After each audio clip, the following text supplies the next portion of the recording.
So in this video, we are moving on to talk about two new concepts in this Standard 2 course, and that is interpolation and extrapolation. Now, when we draw up our scatter plots, we've talked about this previously on the channel, so I'm going to take it as assumed knowledge, but we can draw what's called a line of best fit. So I've got a plane here. I've just taken some random data samples from age measured in years, height in centimeters. I've plotted these on my scatter plot, and I've drawn something called a line of best fit. So when these points start to resemble a line, we can draw a line through which roughly goes through all of the points, and it tries to balance out to have the same amount of data points on one side of the line as the other. Now, once we draw a line of best fit, this is where we try to make predictions. This is the essence of what we're looking at with bivariate data analysis. Once we get a really linear trend, we are going to do two things, or we have the option to do one thing. One is interpolation, and the other is extrapolation. Now, both of these aim to try to predict values that are not in our data set. So interpolation means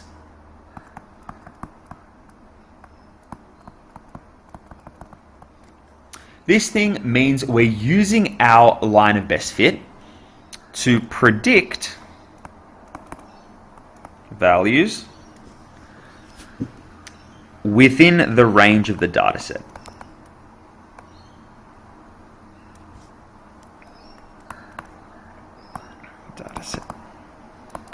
So what that means is, if we look at, for example, the age, say I've collected all these data values, but one of them I don't have is for someone being the age of 13.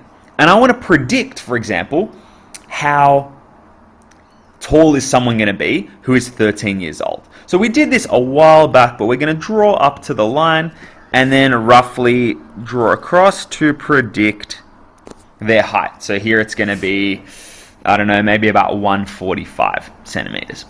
But interpolation involves, when we talk about the range of the data set, here I've got ages from, it looks like about 7 to 17. If I highlight this, everything within here is inside the range of our data set. So interpolation aims to try to make predictions inside this range of data. So everything in here is going to be what's known as interpolation. Any prediction I make within the range of my data set. So any age group from, for example, 7 years old to 17, that's an example of interpolation. Or we can even look at the vertical axis as well. Anything from about 105 to, let's say, 180, when we look at this sort of vertical direction over here. Now, extrapolation is slightly different. Now, I'm going to write this in here. So with extrapolation, we are still predicting values. So I'm going to do these two quotation marks, but we are predicting values outside the range of the data set. So what that means is we can extend this and say, all right, I've got these values between the ages of 7 and 17. What if I try to extend this line further and try to make a prediction? So I say, all right, well, what if I took a 19-year-old? So someone outside this range of data, somewhere up here. And I use this and I say, okay, well, let's try to roughly predict this. Okay, this person's going to be close to 190 centimeters. But this is occurring outside the actual data set. So we can do that either above this or even below if we look at from 7 under. This guy here, making these types of predictions outside the range of the data set, is called extrapolation. Now this can occur either here or down here.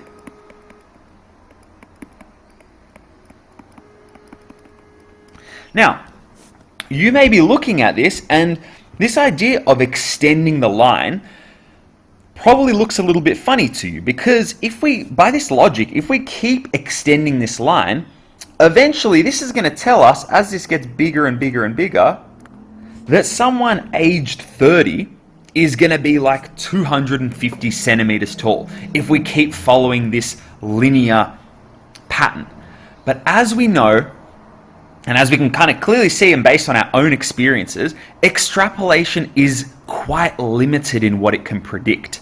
Because we can't assume that this trend continues to go linearly. Because we know that, for example, 40-year-olds aren't 3 meters tall or 300 plus centimeters tall. That's what this logic is telling us. So we need to be careful with extrapolation.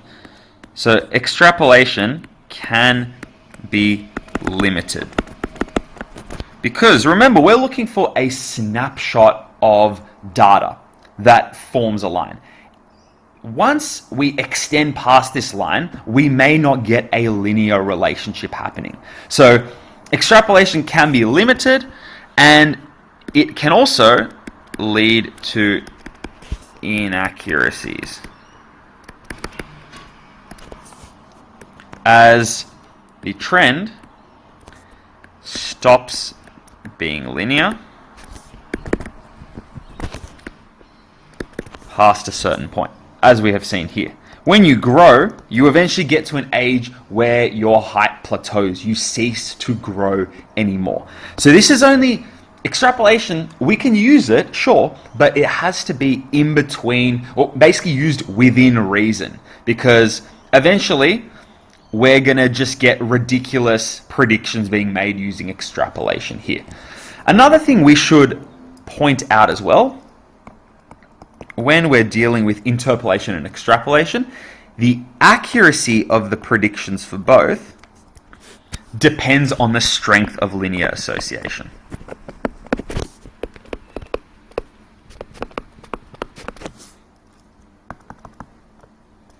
So what that means is,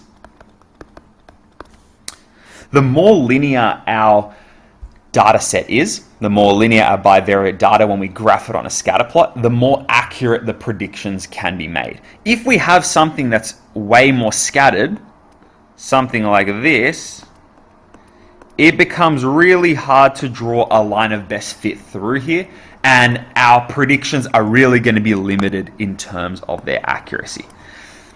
Now, one more pretty significant thing I'm going to talk about, which extends past this topic, is this idea of correlation, which we've been looking at here. When two sets of data correlate, we can say there's a relationship between them. Correlation is not the same as causation. Now, what does causation mean? Causation means that one variable causes another.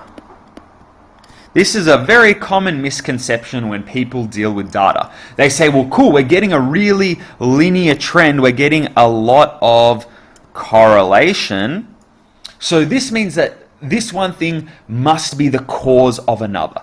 This is not true. These are merely lining up in a linear way. Let me give you an example to illustrate this. I, for example, am a big fan of basketball. Now, let's say we took a data set and we measured people's heights. And somehow we had a way to quantify their skill in basketball with a number. So let's just say, I don't know, skill rating out of 10. So let's say that we took, I don't know, 10 basketball players. So 1, 2, 3, 4, 5, 6, 7, 8, 9, 10. We drew our line of best fit really nicely. We said, cool, we have all of this. Let's draw a line through it. And once we drew this line, we said, things glitching out a little bit. we said that, okay, cool, we've observed, let's say we got a really high R value. We said, I don't know, the R value was equal to positive 0.95, something really high. And we said, cool, well, there's a clear correlation here. There's a lot of evidence in this data to suggest that the height of someone correlates to their skill rating. And then someone goes ahead and says, well, okay, being tall causes you to be good at basketball. This we can clearly see is not true, because there's so many other factors that go into this. If you're a sports fan, cool. If not, this analogy may not work for you, but you can take this with anything. Something like someone's height, sure, it may correlate with them being good at a particular sport, a skill rating out of 10 in basketball, for example. But all because these things line up, we cannot say that one variable causes the other. Being tall does not cause you to be good at basketball. Apologies, I just realized how bad this handwriting was. This does not cause you to be good at basketball. This is just a pattern that lines up. So we have to be careful when we deal with this type of data, and when we hear things, this is where the critical thinking with statistics comes in. When you hear something on the news, sure, two things are lining up, but correlation is not the same as causation. This is a massive error that people tend to make when dealing with this data. These two things do not line up. Now, this brings us to the end of the video. This is how we can work with interpolation and extrapolation. The main ideas are that interpolation occurs with predictions made within the range of our data set, extrapolation outside the range of our data set. And when we do this, we notice that the more linear, the higher the linear association, the stronger, I should say, the association is between our variables, the more accurate our predictions are. But when we make these predictions, we cannot make the mistake of saying that one variable causes the other. They are merely correlating. That brings us to the end of the video. Thank you so much for watching, and I'll see you next time.